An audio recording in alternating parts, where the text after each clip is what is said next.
होली की आत्मा। बचपन से शहर में रहने वाला मनोज इस साल होली की छुट्टियों में अपने गांव दुर्गापुर वापस आता है, जहां उसे देख पूरा गांव खुशी से झूम उठता है। जब गया था तब इतना सा था और अब देखो कितना बड़ा हो गया है। हाँ सरपंच जी, जब मैं गया था तब आप भी बहुत जवान थे और अब देखो कितने बूढ़े हो गए हैं आप। चला चलो बढ़िया है। बच्चा घर वापस आ गया। इसी खुशी में आज रात पार्टी होगी। क्या बात है, गांव में भी पार्टियां होने लगी। वैसे अगर पार्टी की बात है तो आज क्यों सीधा होली पार्टी करते हैं। होली पार्टी की बात सुन चहल पहल में अचानक सन्नाटा छा जाता है, जिसे देख मनोज को कुछ अजीब लगता है। लेकिन तभी सरपंच बात पलट देता है। अब बहुत देर हो गई, चलो सब अपने घर चलो, पार्टी के बारे में कल सोचेंगे। मनोज भी मम्मी पापा के साथ घर आ जाता है। पर होली पार्टी और उस पर पूरे गांव की खामोशी वाली बात अभी तक उसके जहन से निकलती नहीं। पापा, होली पार्टी की बात पर सब चुप क्यों हो गए थे? अरे होगी उनकी कोई अपनी बात।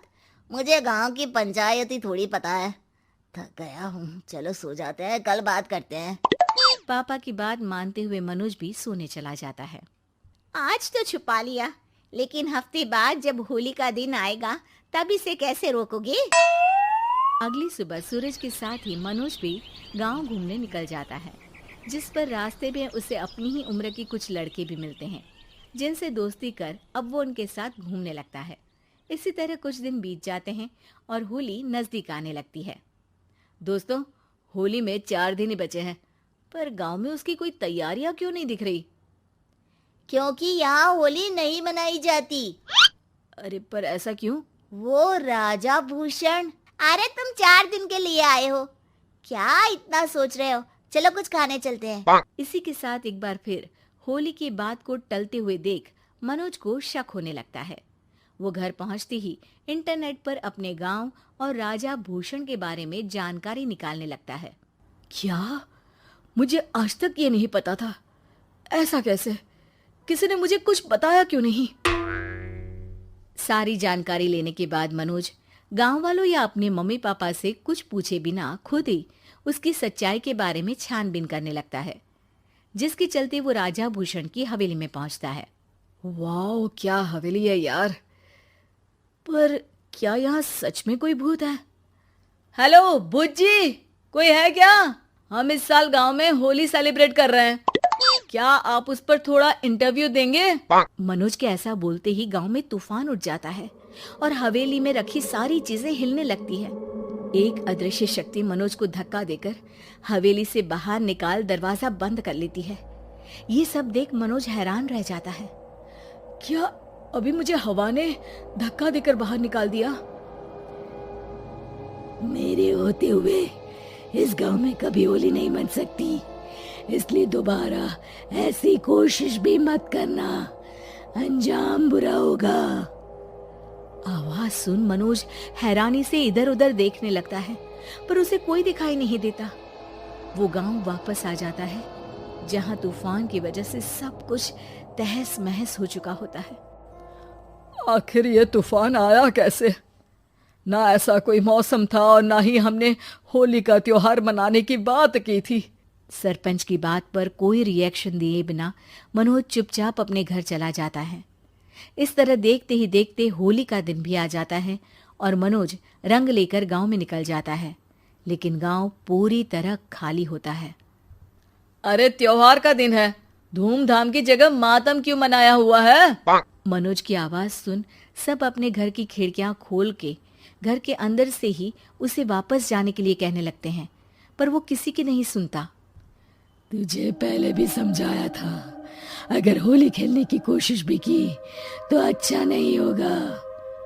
अरे बात मान लो बेटा, तुम्हें सच नहीं पता। मुझे सब पता है। सालों पहले इस राजा ने एक अंधविश्वास फैलाया और आप लोग आज तक उसे मानते आ रहे हो। अरे बेटा, जब तुम पैदा भी नहीं हुए थे उससे भी बहुत पहले से इस गांव पर होली का श्राप है। अगर गांव में होली का त्योहार मनाया जाता है तो प्रलय आना पक्की बात होती है।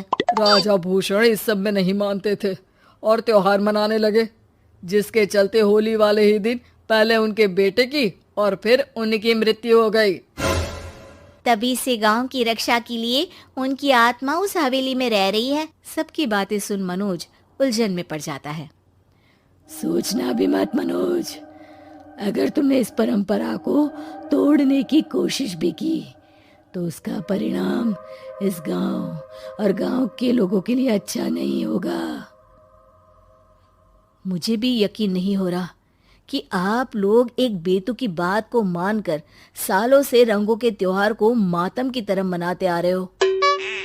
मनोज किसी की कोई बात ना मानते हुए पूरे गांव में रंग बिखेर देता है, जिसके तुरंत बाद वहां तूफान के साथ बिजलियां गरजने लगती है। अचानक मौसम में ऐसा बदलाव देख जहां मनोज कंफ्यूजन में आ जाता है, वहीं गांव वाले डर से सहम जाते हैं।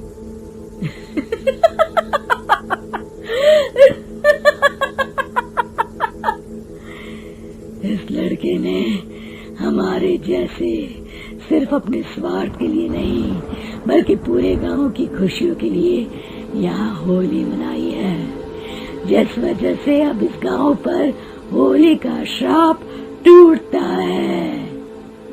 ऐसा बोलकर राजा का भूत वहां से गायब हो जाता है, जिसके बाद गांव के लोग धूमधाम से होली मनाते हैं। खुशियों के रंग गांव में बिखरे ही होते हैं कि अगली सुबह अचानक मनोज कहीं गायब हो जाता है और एक बार फिर गांव में होली का नया राज शुरू हो जाता है।